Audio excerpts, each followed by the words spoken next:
Atong sayron ang dugan pang mga balita sa Mindanao. Makauban nato si Cyril Chavez live sa Cagayan de Oro City. Cyril.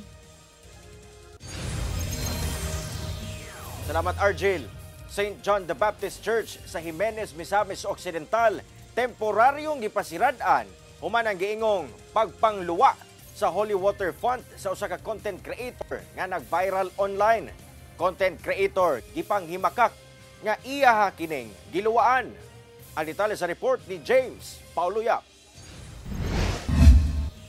Human nag-viral ang video sa usa ka content creator nga giingong giluwaan ang Holy Water Font sa St. John the Baptist Church sa Jimenez, Misamis Occidental sa milabayng adlaw. Temporaryong gipasaradan ang maong simbahan sa pagpangulo ni Osamis Archbishop Martin Humuad.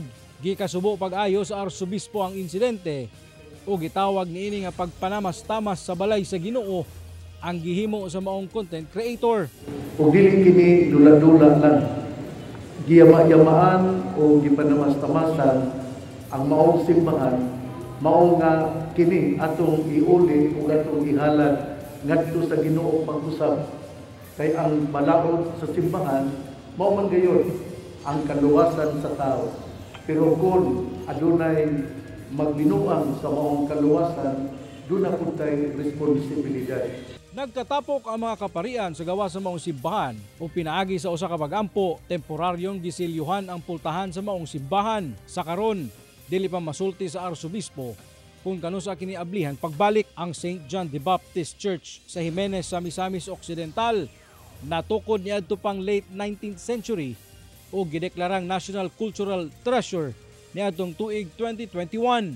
Until further notice, tungod kay usa kini ka dako nga salaod nga nahimo dili lamang sa usa ka tawo kundi dili apektado ang katawhan tungod sa gitawag og corporate sin. Hinautunta nga doon na tayo mga penitensya, doon na tayo mga pag-ampo nga paghahimuon, doon na tayo mga sakripisyo nga paghahimuon. Apan sa usa ka video post sa maong content creator, gipasabot niya nga wala siya ng luwa sa Holy Water Font. Inay midungaw lang siya aron sa pag-wish. Nangayo sab siya og pasaylo sa simbahang Katoliko. Nay mga tao nakasunod nga nung maluwa man ko dito, wala may tao nakasunod sa ako.